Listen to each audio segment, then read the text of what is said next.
नमस्कार साथियों, मैं कल्पना स्वागत करती हूँ आप सभी का मेरी स्टडी में।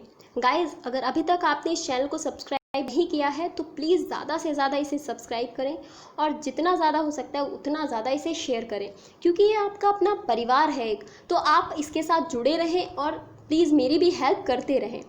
आपसे मैं बस इतना ही कहना चाहूँगी कि जितना मैं पढ़ाती हूँ आप बस उसे रिवीजन करते चलिए, क्योंकि रिवीजन ना करने की स्थिति में आप चीज़ों को भूल जाएंगे। तो कितनी भी सरल चीज़ होगी आपको याद नहीं रह जाएगी, तो इसीलिए आप उसे रिवीजन ज़रूर करते रहा करिए। आज का जो सेशन है वो रिलेटेड है मार्च के करंट अफेयर्स से। तो मार्च का जो भी करंट अफेयर होगा हम उसे 2 वीडियोस के माध्यम से कवर कर लेंगे। तो आज ये पार्ट 1 है और इसका एक पार्ट 2 1 या 2 दिन में आएगा, तो उनमें बाकी के बचे हुए प्रश्नों को हम कवर कर लेंगे। और ये रिवीजन वीडियो है, याद रखिएगा, करंट अफेयर्स का मार्च महीने का। सो स्टार्ट करते हैं हमारा आज का वीडियो। पहला क्वेश्चन कहता है, जो पहला प्रश्न है वो कहता है कि लोकसभा स्पीकर ओम बिरला द्वारा कोटा राजस्थान में गर्भवती महिलाओं और किशोर लड़कियों के लिए पोषण का समर्थन प्रदान करने के लिए किस अभियान को शुरू किया गया है। तो पोषण को समर्थन देने के लिए कि जो गर्भवती महिलाएं हैं और किशोर लड़कियां हैं इनको पोषण की थोड़ी ज़्यादा आवश्यकता होती है, तो उन्हें पोषण उपलब्ध कराने के लिए एक पोषण अभियान शुरू किया गया है। तो इस पोषण अभियान का नाम आपसे पूछा जा रहा है, तो जो इसका नाम है वो है सुपोषित माँ अभियान। सुपोषित माँ अभियान इस पोषण अभियान का नाम है, जो कि शुरू किया गया है लोकसभा स्पीकर ओम बिरला जी के द्वारा। नेक्स्ट क्वेश्चन हम देखते हैं। नेक्स्ट क्वेश्चन कहता है कि केंद्रीय गृह मंत्रालय ने एसएन श्रीवास्तव को दिल्ली पुलिस आयुक्त के अतिरिक्त प्रभार के रूप में नियुक्त किया है और भारत में गृह मंत्री कौन है। तो गृह मंत्रालय के द्वारा दिल्ली का अतिरिक्त प्रभार, जो दिल्ली के पुलिस आयुक्त का अतिरिक्त प्रभार है, वो एसएन श्रीवास्तव को सौंपा गया है। तो गृह मंत्री का नाम आपसे पूछा जा रहा है। तो वर्तमान में जो गृह मंत्री हैं वो हैं अमित शाह जी। अमित शाह जी वर्तमान में गृह मंत्री बने हुए हैं। अगर राजनाथ सिंह की बात करें, ये रक्षा मंत्री हैं। सुब्रमण्यम जयशंकर, जिन्हें एस जयशंकर के नाम से आप जानते हैं, ये विदेश मंत्री हैं। और स्मृति ईरानी जी कपड़ा मंत्री और मानव एवं बाल विकास कल्याण जो मंत्रालय है, जो महिला एवं बाल विकास कल्याण मंत्रालय है, उसकी मंत्री बनी हुई हैं। नेक्स्ट क्वेश्चन हम देखते हैं। नेक्स्ट क्वेश्चन कहता है कि उस भारतीय राज्य का नाम बताइए जो खाद्य व्यवसाय संचालकों से भोजन की ऑनलाइन आपूर्ति पर प्रतिबंध लगाता है, जिसके पास स्वच्छता रेटिंग नहीं है। तो उस भारतीय राज्य का नाम बताइए जो खाद्य व्यवसाय संचालकों से भोजन की ऑनलाइन आपूर्ति पर प्रतिबंध लगाता है, जिनके पास स्वच्छता रेटिंग नहीं है। तो इनकी अगर हम बात करें, यह है पंजाब राज्य। पंजाब इसका बिल्कुल सही उत्तर हो जाता है। नेक्स्ट क्वेश्चन अगर हम देखें तो नेक्स्ट क्वेश्चन कहता है कि भारतीय राजदूत जो भारत की ओर से कतर में यूएस तालिबान शांति समझौते में भाग लेंगे, तो कतर में जो उस समय राजदूत रहे होंगे मार्च माह में, वो ही तो भारत यूएस तालिबान शांति समझौते में भाग लेंगे। तो उस समय जो राजदूत थे, भारतीय राजदूत, उनका नाम था पी कुमारन। पी कुमारन उस समय वहाँ के राजदूत थे और इन्होंने ही यूएस तालिबान की जो शांति वार्ता हुई थी उसमें भाग लिया था भारत की ओर से। नेक्स्ट हम देखते हैं। 5वां प्रश्न कहता है कि मुहिद्दीन बिन हाजी मोहम्मद यासीन को किस देश के प्रधानमंत्री के रूप में नियुक्त किया गया है। इनका नाम है मुहिद्दीन बिन हाजी मोहम्मद यासीन। तो ये किस देश के प्रधानमंत्री बने हैं। तो ये बने हैं मलेशिया के प्रधानमंत्री। ये हाल ही में मार्च माह में मलेशिया के प्रधानमंत्री चुने गए हैं। नेक्स्ट क्वेश्चन देखते हैं, प्रश्न संख्या 6, जो कहता है कि उस व्यक्ति का नाम बताइए जिसे स्वराज पुरस्कार 2020 में राजनीति के लिए डॉक्टर श्यामा प्रसाद मुखर्जी पुरस्कार से सम्मानित किया गया है। तो ये जो स्वराज पुरस्कार की जिस हम बात कर रहे हैं, तो इसमें अलग अलग कैटेगरीज होती हैं। तो आपसे पूछा जा रहा है राजनीति में डॉक्टर श्यामा प्रसाद मुखर्जी अवार्ड किसे दिया गया है। तो ये अवार्ड दिया गया है असम के मुख्यमंत्री सर्बानंद सोनोवाल जी को। असम के जो मुख्यमंत्री हैं जिनका नाम है सर्बानंद सोनोवाल, उनको ये अवार्ड दिया गया है। नेक्स्ट हम क्वेश्चन देखेंगे कि उस मूवी का नाम बताइए जिसने बर्लिन इंटरनेशनल फिल्म फेस्टिवल 2020 में बर्लिन जर्मनी, जो कि बर्लिन जर्मनी में हुआ था, उसमें गोल्डन अवार्ड जीता है। तो बर्लिन इंटरनेशनल फिल्म फेस्टिवल 2020 में बर्लिन जर्मनी में गोल्डन अवार्ड किसने जीता है? तो ये जो गोल्डन अवार्ड जीता है, जिस फिल्म ने जीता है, उसका नाम है there is no evil.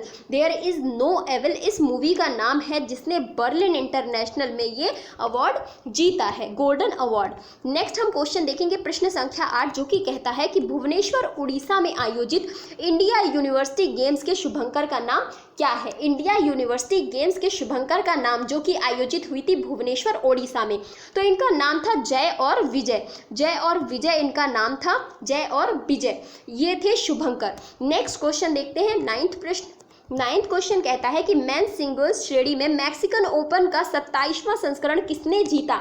Mexican open का 27वां संस्करण, और वो भी मेंस सिंगल कैटेगरी जो होती है उसमें। तो ये जो मैक्सिकन ओपन है, ये बता देना चाहूँगी, ये टेनिस से रिलेटेड है, और ये जो इस बार का 27वां संस्करण है, ये जीता है राफेल नडाल ने। राफेल नडाल ने ये मैक्सिकन ओपन का 27वां संस्करण जीता है, जो कि स्पेन के खिलाड़ी हैं, स्पेन से संबंधित हैं। नेक्स्ट क्वेश्चन, केंद्र सरकार ने हाल ही में राष्ट्रीय चंबल अभयारण्य को पर्यावरण के प्रति अति संवेदनशील क्षेत्र के रूप में अधिसूचित किया है। तो राष्ट्रीय चंबल अभयारण्य किस भारतीय राज्य में स्थित है? तो ये जो राष्ट्रीय चंबल अभयारण्य चर्चा में रहा, इसके चर्चा में रहने का कारण था कि यहाँ पर कुछ ऐसी प्रजातियाँ पाई जाती हैं जो लगातार देखी जा रही हैं कि जिन्हें संरक्षण की बहुत ज़्यादा ज़रूरत है, इसीलिए उसे बहुत ही ज़्यादा संवेदनशील क्षेत्र के रूप में घोषित किया गया है, और ये स्थित है मध्य प्रदेश में। ये चंबल राष्ट्रीय चंबल अभयारण्य मध्य प्रदेश में स्थित है। नेक्स्ट क्वेश्चन देखते हैं, प्रश्न संख्या 11। प्रश्न संख्या 11 कहता है कि किस भारतीय प्रौद्योगिकी संस्थान ने EWO के समाज के साथ 3 किसान उत्पादन संगठन स्थापित करने के लिए नाबार्ड के साथ त्रिपक्षीय समझौते पर हस्ताक्षर किए हैं? तो 3 किसान उत्पादन संगठन स्थापित करने के लिए नाबार्ड के साथ किसने समझौते पर हस्ताक्षर किए हैं? तो ये हस्ताक्षर किए हैं IIT मंडी ने, IIT मंडी ने। नेक्स्ट क्वेश्चन देखते हैं, किस भारतीय डिजिटल भुगतान मंच की सहायक कंपनी ने बीमा नियामक और भारतीय प्राधिकरण, जिसे IRDA बोलते हैं, इससे ब्रोकरेज लाइसेंस प्राप्त किया है? तो वो कौन सी भारतीय डिजिटल भुगतान मंच है जिसने IRDA से ब्रोकरेज लाइसेंस प्राप्त किया है? तो ये प्राप्त किया है पेटीएम ने। पेटीएम एक ऑनलाइन डिजिटल भुगतान प्रणाली है कि यहाँ से आप कहीं भी पैसा ट्रांसफर कर सकते हैं, किसी को भी पैसा दे सकते हैं। तो ये पेटीएम इसका बिल्कुल सही उत्तर हो जाता है।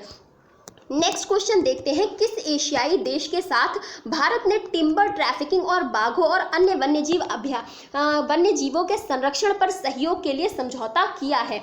तो टिम्बर ट्रैफिकिंग, बाघों और वन्य जीव जो हैं उनके संरक्षण के लिए भारत ने किस एशियाई देश के साथ में समझौता किया है? ये समझौता किया है म्यांमार के साथ में। अब आप सोच रहे होंगे टिम्बर ट्रैफिकिंग क्या होता है? तो टिम्बर ट्रैफिकिंग होता है लकड़ी का अवैध कारोबार, कि जंगल से लकड़ी को काट करके बेच देना, और ये तो अवैध कारोबार होता है जिस पर बैन होना चाहिए, क्योंकि जंगल अगर काट दोगे तो फिर जो जंगली जानवर है वो कहाँ रहेंगे?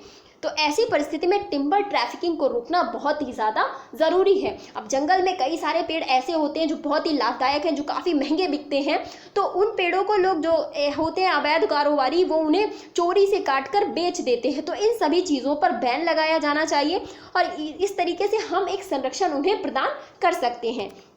नेक्स्ट क्वेश्चन हम देखेंगे, प्रश्न संख्या 14। प्रश्न संख्या 14 कहता है कि नवीनतम अंतर्राष्ट्रीय हॉकी संघ की विश्व रैंकिंग में भारतीय जो टीम है उसका स्थान क्या रहा है? भारतीय पुरुष टीम का स्थान। तो 2020 में अंतर्राष्ट्रीय हॉकी संघ की जो वर्ल्ड रैंकिंग जारी की गई है, इसमें भारत का स्थान है 4था। भारत 4थे स्थान पर बना हुआ है, और आपको बताना है कि ये जो अंतर्राष्ट्रीय हॉकी संघ की वर्ल्ड रैंकिंग 2020 की जारी की गई है, इसमें टॉप किसने किया है? तो मतलब पहला स्थान कौन से देश को मिला है, पहले स्थान पर कौन रहा है, ये आप मुझे कमेंट बॉक्स में बताएंगे। और जितने भी प्रश्न हैं, प्रश्न लगभग 51 प्रश्न हैं, उन 51 प्रश्नों में आपके कितने सही हुए आप मुझे आज स्कोर भी बताएंगे।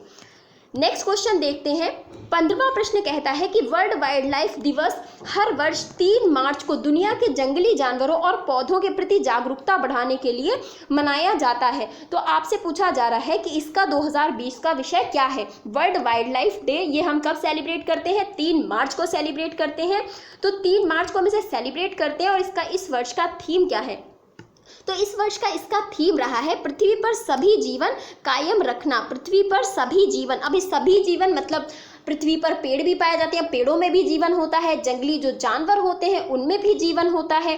तो उन सभी के जीवन को कायम रखना पृथ्वी पर, ये इस बार का वर्ल्ड वाइल्ड लाइफ डे का थीम रहा था। नेक्स्ट क्वेश्चन हम देखेंगे, 16वां प्रश्न कहता है एयरलाइन कंपनी का नाम बताइए जो अपने यात्रियों को मार्च में इन फ्लाइट वाईफाई सुविधाएं प्रदान करने के लिए भारत में पहली कंपनी बन गई है। तो ये फ्लाइट के अंदर वाईफाई सुविधा अपने ग्राहकों को उपलब्ध कराएगी, ऐसी कौन सी एयरलाइन कंपनी बन गई है? तो ये बन गई है विस्तारा। विस्तारा इसका नाम है और ये पहली ऐसी कंपनी भारत की बन गई है जो कि इन फ्लाइट वाईफाई सुविधा अपने ग्राहकों को उपलब्ध कराएगी। नेक्स्ट क्वेश्चन देखते हैं। नेक्स्ट क्वेश्चन है कि उस भारतीय राज्य का नाम बताइए जिसने आवारा पशुओं को अपनाने वाले किसानों को 900 रुपये, कितने 900 रुपये मासिक अनुदान के रूप में देने का निर्णय लिया है। तो ये जो 900 रुपये है ये कौन से राज्य के द्वारा किसानों को दिए जाएंगे? तो ये दिए जाएंगे उत्तर प्रदेश सरकार के द्वारा। और किनको? किसानों को, उन लोगों को जो आवारा पशु सड़कों पर घूमते रहते हैं, जो भी उन्हें पालेगा, जो भी किसान उन्हें पालेगा, तो उन्हें अपनाने के लिए 900 रुपये प्रति माह दिए जाएंगे, ताकि वो उन जो भी जानवर जिसे वो पाल रहे हैं उसको खिला सकें। अभी क्योंकि जानवरों को लोग क्यों छोड़ देते हैं? इसी वजह से छोड़ देते हैं कि शायद उनके पास इतना पैसा नहीं रहता कि वो उन्हें कुछ खिला सकें। और जानवरों की दिन प्रतिदिन जो भूसे का रेट रहता है वो बढ़ता रहता है, तो गरीब किसान फिर ऐसी परिस्थिति में उस जानवर को छोड़ देता है। तो ये उत्तर प्रदेश सरकार के द्वारा एक पहल शुरू की गई है। नेक्स्ट क्वेश्चन देखते हैं। इसी तरीके से छत्तीसगढ़ सरकार ने गोधन न्याय योजना शुरू की है, ये भी किसानों की मदद के लिए ही है। इससे क्या रहेगा कि इससे शहर भी साफ रहेंगे। जो गोबर है वो लोग फेंक देते हैं, तो उससे क्या होगा कि वो लोग जो छत्तीसगढ़ सरकार है वो उसका यूज़ कर लेगी उस गोबर का, और वो किसान जो है उसको उसके बदले में कुछ पैसे मिल जाएंगे। नेक्स्ट क्वेश्चन है कि उस देश का नाम बताइए जो सभी सार्वजनिक परिवहन को मुफ्त बनाने वाला दुनिया का पहला देश बन गया है। तो वो कौन सा देश है जिसने सभी सार्वजनिक वाहनों को अपने देश में फ्री कर दिया है? तो ये बन गया है लग्जमबर्ग। लग्जमबर्ग वो देश है जिसने अपने यहाँ के सभी वाहनों को, जो भी सार्वजनिक वाहन है, उन्हें फ्री कर दिया है। तो अब लग्जमबर्ग का जो भी व्यक्ति है, जो भी ट्रैवल करेगा, उसके लिए कोई भी पैसा उसे नहीं देना पड़ेगा। नेक्स्ट क्वेश्चन हम देखते हैं, प्रश्न संख्या 19, जो कि कहता है वित्त मंत्रालय के आंकड़ों के अनुसार स्टैंड अप इंडिया योजना के तहत कितने % से अधिक खाताधारक महिलाएं हैं? तो स्टैंड अप इंडिया योजना के तहत कितने % खाताधारक महिलाएं हैं, ये प्रश्न आपसे पूछा जा रहा है। तो इसका सही उत्तर है 81%। 81% इसमें महिलाएं हैं। महिला खाताधारकों की संख्या है स्टैंड अप इंडिया में 81%। नेक्स्ट क्वेश्चन देखेंगे, जो कि कहता है कि संजय कुमार पांडा को तुर्की में भारत के राजदूत के रूप में नियुक्त किया गया है। तुर्की की राजधानी और मुद्रा क्या है? तो तुर्की के जो भारतीय राजदूत बन गए हैं वो है संजय कुमार पांडा, और तुर्की की राजधानी है अंकारा और लीरा। नेक्स्ट क्वेश्चन देखते हैं, प्रश्न संख्या 21, कि उस व्यक्ति का नाम बताइए जिन्हें हयात फाउंडेशन द्वारा प्रायोजित प्रित्जकर आर्किटेक्चर पुरस्कार 2020 दिया गया है। तो प्रित्जकर आर्किटेक्चर पुरस्कार 2020 किसे दिया गया है? और हयात फाउंडेशन के द्वारा दिया गया है। तो ये दिया गया है यवोन फेरल और शैली मैकनामारा। यवोन फेरल और शैली मैकनामारा को, यवोन फेरल और शैली मैकनामारा को। तो जो इसका सही उत्तर ऑप्शंस के हिसाब से हो जाता है वो हो जाता है 4th। दोनों 1 और 2 ये दोनों ही बिल्कुल सही हैं।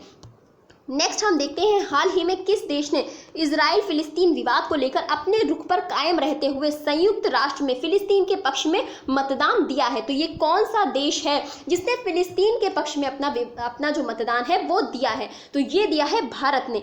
भारत ने फिलिस्तीन के पक्ष में इस विवाद में अपना मतदान दिया है, और कहाँ पर दिया है? संयुक्त राष्ट्र में दिया है। नेक्स्ट क्वेश्चन है, 23वां प्रश्न कहता है कि केंद्रीय जल शक्ति मंत्री ने हाल ही में स्वच्छ भारत मिशन के कौन से चरण की शुरुआत की है? तो स्वच्छ भारत मिशन जो है एक शहरी स्तर पर चलाया जा रहा है और एक ग्रामीण स्तर पर चलाया जा रहा है। तो ये जो ग्रामीण स्तर है इसके दूसरे चरण की शुरुआत की है। केंद्रीय जल शक्ति मंत्री ने इसके दूसरे चरण की शुरुआत की है। नेक्स्ट क्वेश्चन, गूगल ने निम्नलिखित में से किस भारतीय शहर में 2021 तक अपना अगला क्लाउड क्षेत्र खोलने की घोषणा की है? तो गूगल अपना अगला क्लाउड क्षेत्र 2021 तक कहाँ खोलेगा? तो ये खोलेगा यूनियन टेरिटरी जिसका नाम है दिल्ली। दिल्ली में ऐसा किया जाएगा, किसके द्वारा? गूगल के द्वारा।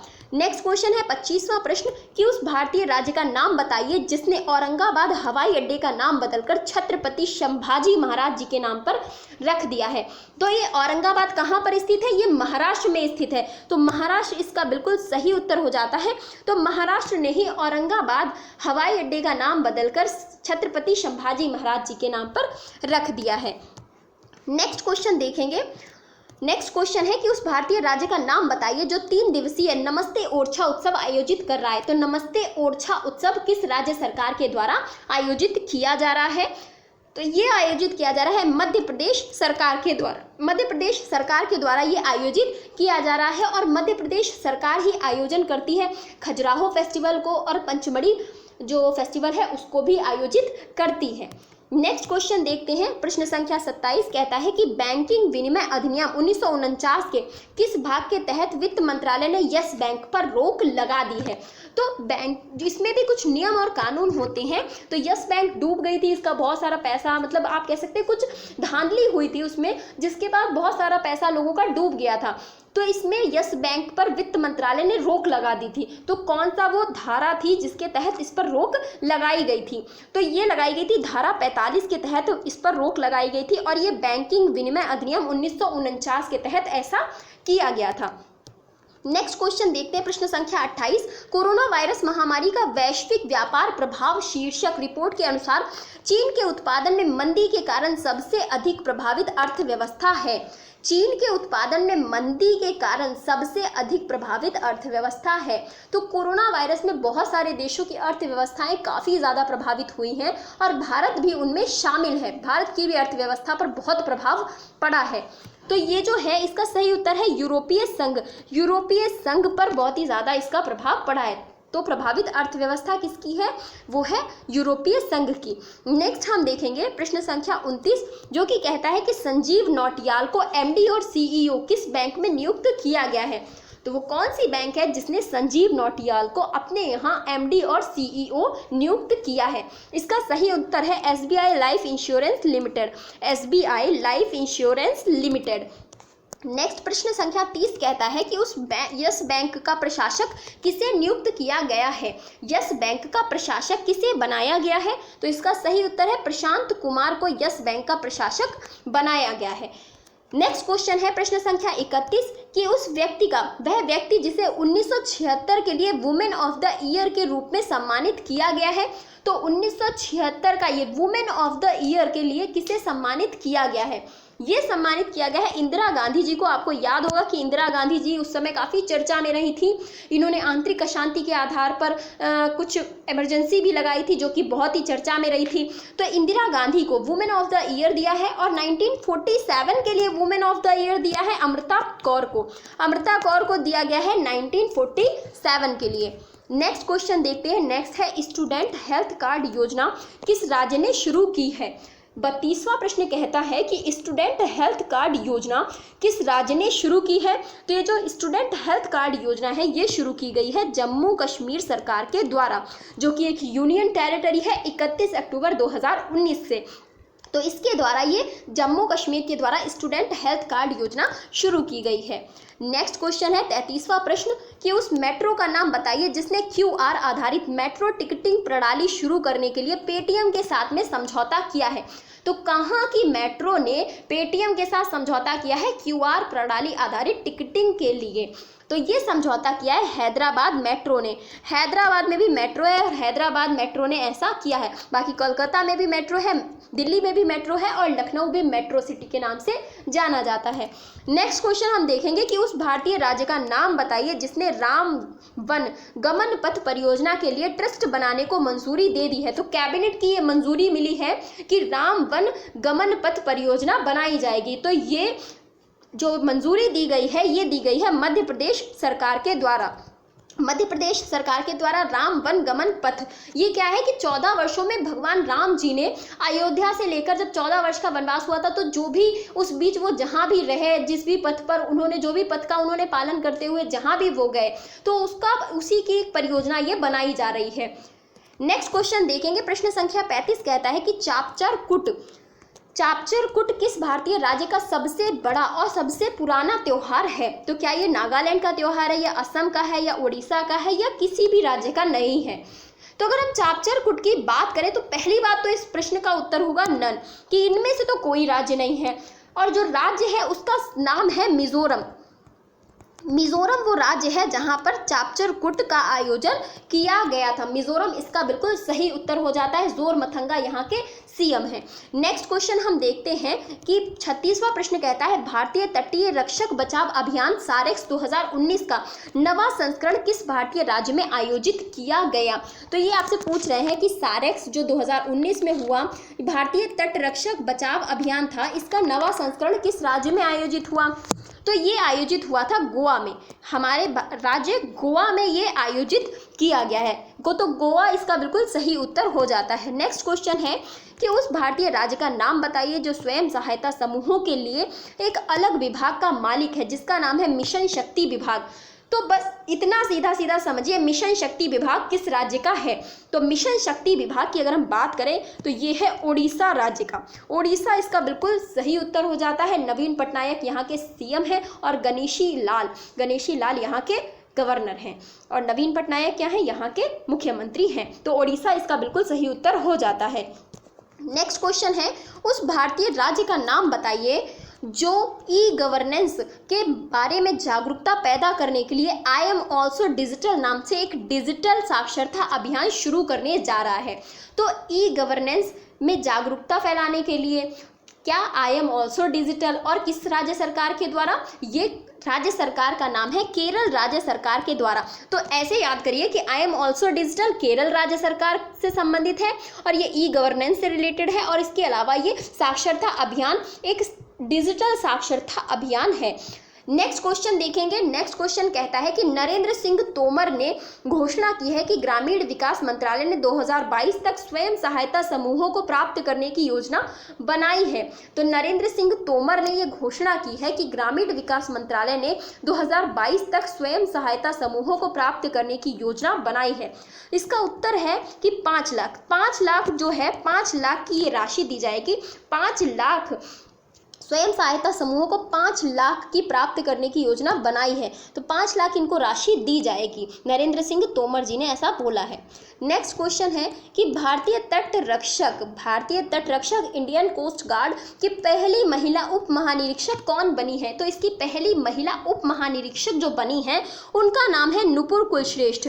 नुपुर कुलश्रेष्ठ पहली महिला महानिरीक्षक जो बनी है, वो पहली महिला उप महानिरीक्षक बनी है Nupur Kulshreshtha Indian coast guard की।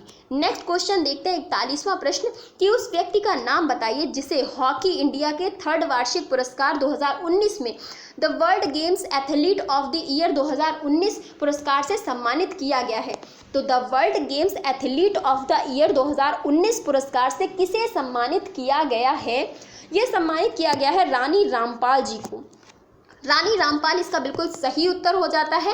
और रानी रामपाल जी की बात करें तो ये इंडियन हॉकी टीम की कैप्टन है। वर्तमान में ये इंडियन हॉकी टीम की कैप्टन है जिनको the world games athlete of the year 2019 दिया गया है। नेक्स्ट क्वेश्चन कहता है कि अंतर्राष्ट्रीय महिला दिवस 8 मार्च को प्रतिवर्ष मनाया जाता है। तो 8 मार्च को हम क्या सेलिब्रेट करते हैं? Indian women's day. ये हम इंटरनेशनल वुमेंस डे हम सेलिब्रेट करते हैं। और इसका आपसे थीम पूछा जा रहा है कि इंटरनेशनल वुमेंस डे 2020 का ये जो थीम क्या रहा था? तो इसका थीम रहा था I am generation equality realising women's rights. I am generation equality realising women's rights, ये इसका इस बार का थीम रहा था। नेक्स्ट क्वेश्चन है कि उस भारतीय राज्य का नाम बताइए जो होला मोहल्ला उत्सव को प्रतिवर्ष मनाता है। तो होला मोहल्ला उत्सव आपसे पूछा जा रहा है कि प्रतिवर्ष किसके द्वारा मनाया जाता है? तो होला मोहल्ला मनाया जाता है पंजाब के द्वारा। पंजाब का ये महोत्सव है और पंजाब के द्वारा होला मोहल्ला उत्सव मनाया जाता है। नेक्स्ट देखेंगे 44वां प्रश्न कहता है कि उस भारतीय कंपनी का नाम बताइए जिसने भारत में निर्मित हेलीकॉप्टरों को बेचने के उद्देश्य से 4 देशों में, ये 4 देश हैं मलेशिया, वियतनाम, इंडोनेशिया और श्रीलंका में लॉजिस्टिक बेस बनाने की तैयारी की है। तो वो कौन सी भारतीय कंपनी है जो अपने जो भारत देश में निर्मित हेलीकॉप्टर हैं उनको मलेशिया, वियतनाम, इंडोनेशिया और श्रीलंका में बेचने के लिए लॉजिस्टिक बेस बनाएगी।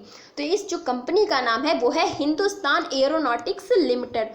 हिंदुस्तान एरोनॉटिक्स लिमिटेड इसका बिल्कुल सही उत्तर हो जाता है। नेक्स्ट क्वेश्चन देखेंगे, सुरजीत सिंह देशवाल को भारत तिब्बत सीमा पुलिस के महानिदेशक के रूप में अतिरिक्त प्रभार दिया गया है। सुरजीत सिंह देशवाल को तो भारत तिब्बत सीमा पुलिस के ये महानिदेशक हैं और इनको और किसका अतिरिक्त प्रभार दिया गया है, तो इनको सीमा सुरक्षा बल का भी अतिरिक्त प्रभार अब सौंप दिया गया है। सुरजीत सिंह देशवाल, SS देशवाल के नाम से ये ज़्यादा फेमस है। सुरजीत सिंह देशवाल इतना आपने शायद नहीं सुना होगा।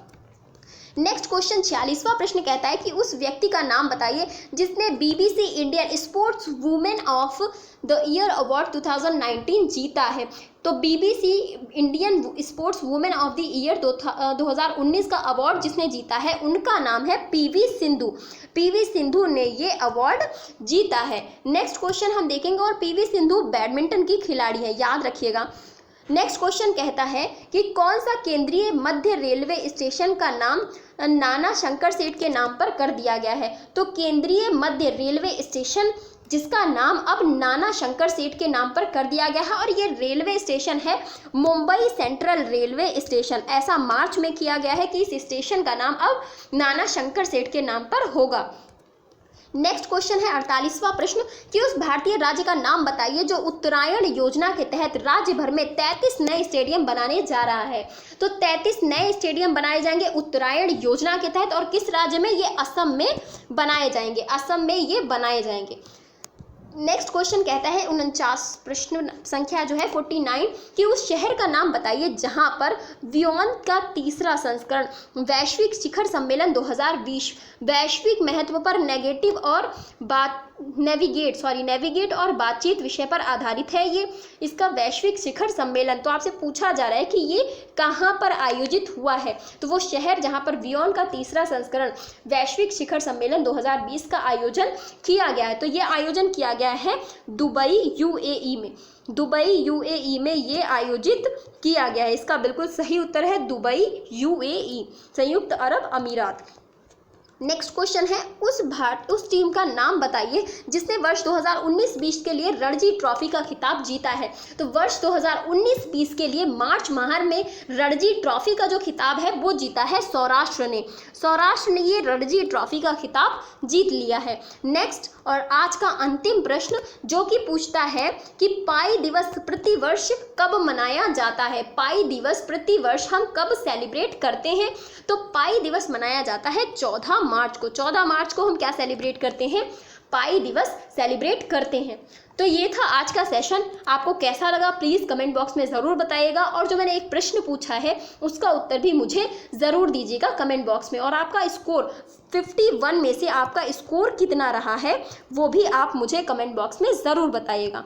जितना ज़्यादा हो सके वीडियो को शेयर करिए। Thank you so much.